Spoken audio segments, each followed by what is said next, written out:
Hi, it's Doc for the 12MinuteTrading.com Market Minute for Monday, the 8th of August. There is a huge amount of uncertainty in the current market environment. On one hand, you've got people saying that this is just another bear market rally before this thing tops out and collapses in a heap by the end of the year. And on the other hand, the character in this rally has been very different than the last couple of bear market rallies, which leads one to believe that maybe we're going to be looking at a full recovery by the end of the year. So which one is it? Let's dive into it.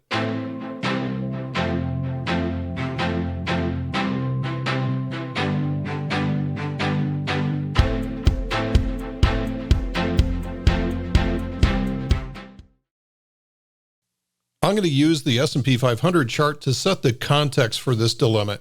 So we have had a couple of these rallies along the way, and some bigger than others. This was the first bear market rally that we had, and actually this is while it was still a correction.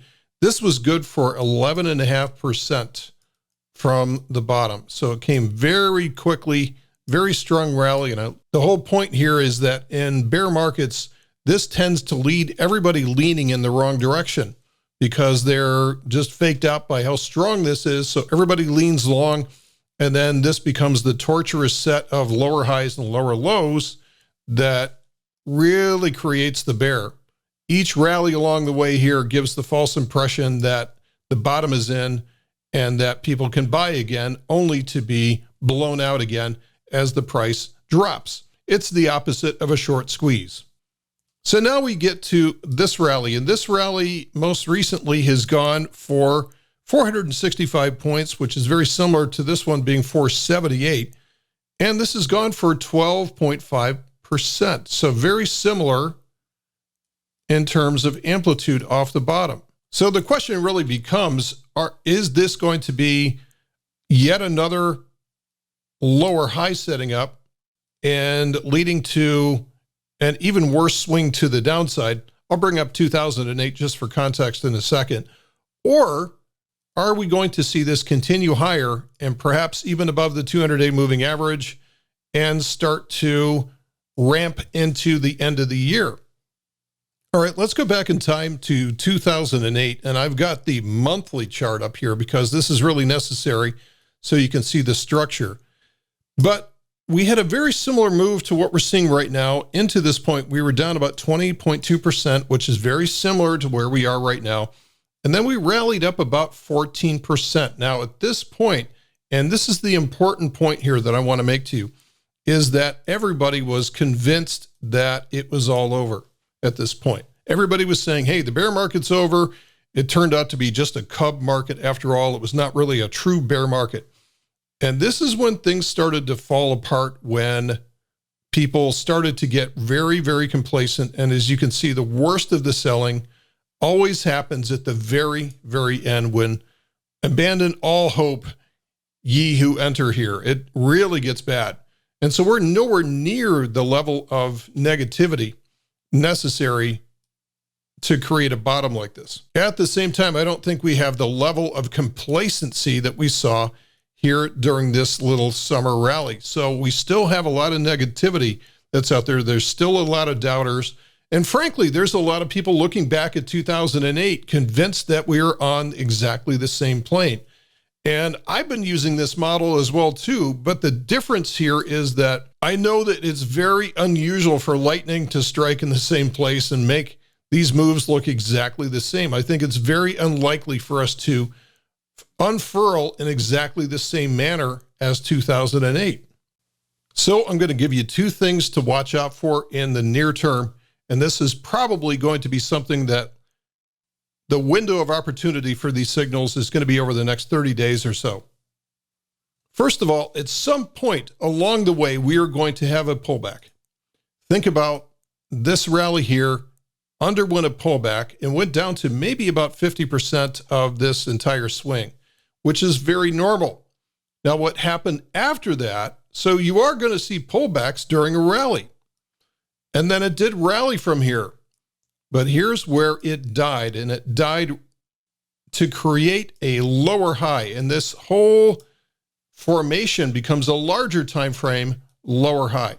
So there's a lower high at a smaller time frame, and there's a lower high at a larger time frame. This is a fractal pattern.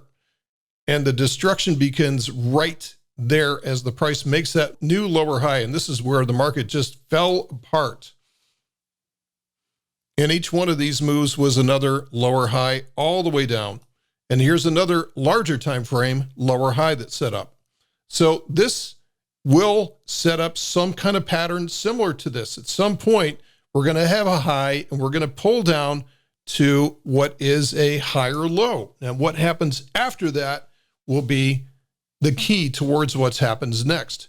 If the price rallies up into a new high, then there's one for the bulls. This one could keep on going. On the other hand, if the price pulls up to a lower high and then rolls over and retests the low or drops right through it, then that is the same exact thing as before.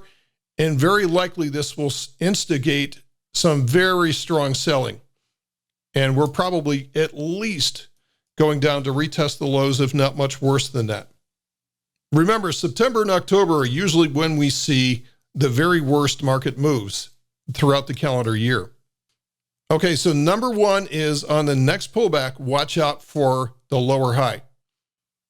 On the other hand, if we hit a higher high, great, awesome. Okay, the bulls are still in control. The second point I want you to watch for is watch for the 200-day moving average. Watch for the price action around it. So let's clear things up here. At this point, the 200 on this chart is the green curved line. That is our 200-day simple. Now notice here how the price just kind of cut through it, but notice how once it was underneath that, that became resistance. I'm not a huge fan of moving averages, but I do know that a lot of institutions will watch for the closing value of the 200-day moving average, where the price is in relation to that, and they will make decisions based on that at the end of the day as to whether or not to buy, hold, or sell.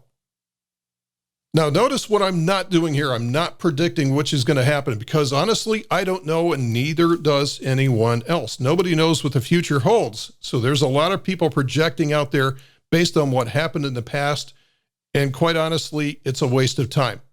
Sometimes the structure will be similar, but there's one thing that never changes. That is the nature and the structure of price action.